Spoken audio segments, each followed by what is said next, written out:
हम टॉपिक कर रहे हैं एप्लीकेशन ऑफ डेरिवेटिव का मैक्सिमा एंड मिनिमा। इसका एक क्वेश्चन है, a window is the form of a rectangle surmounted by a semicircular opening. The total perimeter of the window is 10 meter. Find the dimensions of the window to admit maximum light through the whole opening. देखिए, एक window है जो कि rectangle shape में है। तो rectangle shape का एक विंडो है।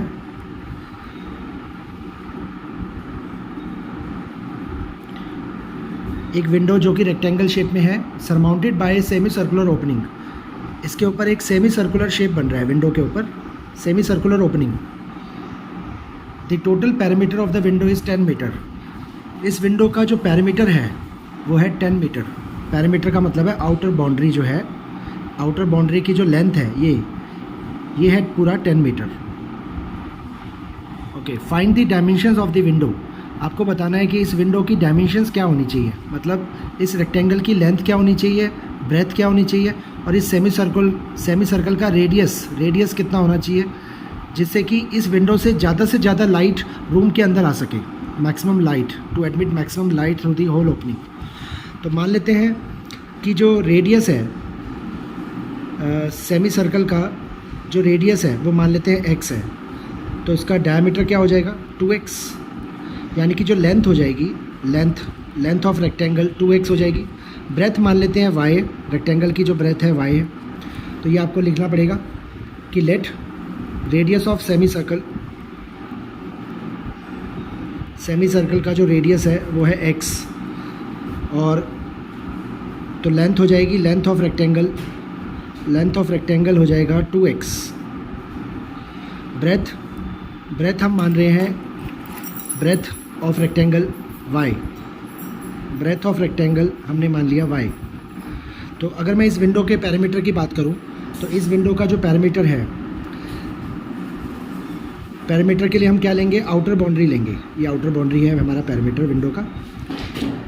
तो सर्कल का जो सरकमफ्रेंस होता है, सर्कल का सरकमफ्रेंस होता है 2 पाई r, यानी कि सर्कल का पैरामीटर होता है 2 पाई r। तो अगर सेमी सर्कल है, सेमी सर्कल के लिए 2 पाई r का हाफ हो जाएगा, 2 पाई r का हाफ यानी कि ये हो जाएगा पाई r। तो इसका मतलब सेमी सर्कल की जो सरकमफ्रेंस होगी, सेमी सर्कल का जो पैरामीटर होगा वो होगा पाई r। r क्या है x। तो अगर मैं आउटर बाउंड्री को देखूं तो आउटर बाउंड्री में मेरे पास आ रहा है 2x, y और पाई x। तो अगर मैं इन सबको ऐड कर दूं तो पैरामीटर आ जाएगा। तो पैरामीटर ऑफ विंडो को हम p कह देते हैं। तो ये हो जाएगा इसमें 2x, y और पाई x, इन सबको ऐड करके पैरामीटर बनेगा। और पैरामीटर विंडो का है 10 मीटर।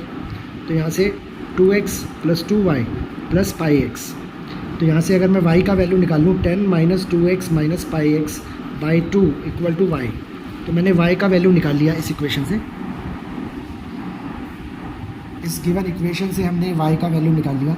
अब मुझे चाहिए इस विंडो का एरिया मैक्सिमम चाहिए, ताकि इस विंडो से ज़्यादा लाइट रूम के अंदर आ सके। तो अब हम इस विंडो का एरिया फाइंड करेंगे। तो अगर मुझे इस विंडो का एरिया चाहिए, इस विंडो का एरिया फाइंड करने के लिए हम क्या करेंगे, रेक्टेंगल का एरिया प्लस सेमी सर्कल का एरिया। तो अब एरिया ऑफ विंडो को मैं a से डिनोट कर रहा हूँ।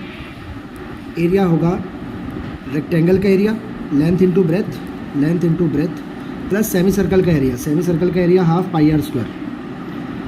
इसमें रेडियस क्या है x, रेक्टेंगल की लेंथ है 2x और ब्रेथ है y। तो एरिया हो जाएगा, area of window 2xy + half pi x²।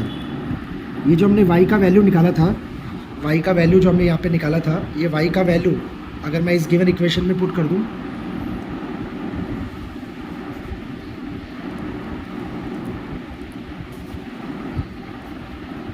तो गिवन इक्वेशन में y का वैल्यू पुट करने पर एरिया हमें मिलेगा सॉल्व करके। x को इस ब्रैकेट से मल्टीप्लाई करेंगे तो 10x, x को 2x से 2x², x को पाई x से पाई x² + हाफ पाई x²। तो ये इक्वेशन हमारे पास तैयार हो गई, यानी कि फ़ंक्शन तैयार हो गया। ये एरिया है, एरिया यानी कि एरिया ऑफ विंडो को मैंने a से डिनोट किया। और हमें विंडो का एरिया चाहिए मैक्सिमम। क्यों मैक्सिमम चाहिए, ताकि विंडो से ज़्यादा लाइट रूम के अंदर आ सके। तो विंडो का एरिया मैक्सिमम तब होगा जब हम पहले इसका डेरिवेटिव फाइंड करेंगे, यानी कि dA/dx। क्या होगा D A by D x, 10x का 10, 2x स्क्वायर का हो जाएगा 4x, पाई एक्स स्क्वायर का हो जाएगा 2 pi x, half pi x square का होगा half pi as it is x square का 2x।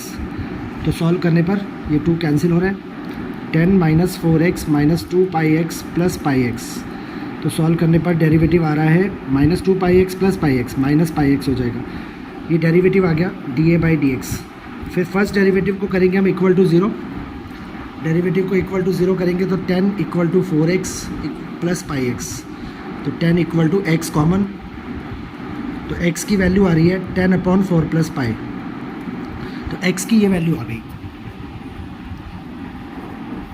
x की वैल्यू आने के बाद हम क्या करते हैं, कोई भी मैक्सिमम मिनिमा का क्वेश्चन हो सेकंड डेरिवेटिव फाइंड करेंगे, सेकंड डेरिवेटिव में x का वैल्यू पुट करेंगे। अब सेकंड डेरिवेटिव फाइंड करते हैं, तो हमारे पास फर्स्ट डेरिवेटिव था D A by D x, D A by D x है कितना, D A by D x है 10 minus 4x minus pi x, 10 minus 4x minus pi x. तो इसका सेकंड डेरिवेटिव आएगा D square A by D x square, second derivative, यानी कि इसको हम दोबारा डिफ्रेंशिएट कर रहे हैं क्योंकि हम मैक्सिमम मिनिमा का यूज़ करेंगे सेकंड डेरिवेटिव टेस्ट, तो इसलिए हम सेकंड डेरिवेटिव फाइंड कर रहे हैं। तो ये हो रहा है सेकंड डेरिवेटिव 10 का हो गया 0, 4x का 4 और माइनस पाई एक्स का माइनस पाई, तो माइनस कॉमन, पाई एक्स का पाई सॉरी, तो माइनस कॉमन 4 प्लस पाई। अगर इसमें x होता तो हम x की वैल्यू रखते, बट x इसमें नहीं है, तो सेकंड डेरिवेटिव हम क्या देख रहे हैं, नेगेटिव है। और अगर सेकंड डेरिवेटिव नेगेटिव होता है तो इसका मतलब एरिया क्या होगा, मैक्सिमम। अगर सेकंड डेरिवेटिव पॉजिटिव होता तो एरिया होगा मिनिमम। तो आप लिखेंगे because second derivative has negative sign for all x या for all values of x, क्योंकि यहाँ पे x नहीं है। अगर x होता तो x की वैल्यू पुट करते हैं यहाँ पे हम सेकंड डेरिवेटिव के अंदर। तो सेकंड डेरिवेटिव का नेगेटिव साइन है, इसलिए x की जो वैल्यू आई थी, क्या x की जो वैल्यू आई थी 10/4 प्लस पाई, ये क्या होगा, this is the point of maxima, is the point of maxima. और अगर ये पॉइंट ऑफ मैक्सिमा है तो इसका मतलब x की इस वैल्यू पर विंडो का एरिया मैक्सिमम होगा। तो अगर x की ये वैल्यू है तो रेडियस हो गई, radius of semi circle is x हमने एज्यूम किया था 10/4 प्लस पाई मीटर, क्योंकि जो पैरामीटर था 10 मीटर था, तो रेडियस भी मीटर में होगा। और लेंथ ऑफ रेक्टेंगल है 2x, तो 2 इंटू एक्स कर देंगे, तो ये हो जाएगा 20/4 प्लस पाई मीटर। अब y का वैल्यू निकाल लेंगे, y यानी ब्रेथ ऑफ रेक्टेंगल y है, और y का वैल्यू क्या था 10 minus 2x minus pi x by 2, ये y का वैल्यू था। अब इसमें x की वैल्यू अगर पुट कर देंगे तो x की वैल्यू पुट करके हमें y की वैल्यू मिल जाएगी। तो ये आप सॉल्व कर सकते हैं, x की वैल्यू इसमें रखने पर एलसीएम लेके सॉल्व करेंगे तो आपका आंसर आ जाएगा, y की वैल्यू आ जाएगी, यानी कि ब्रेथ आ जाएगी। ये आप कर लेंगे।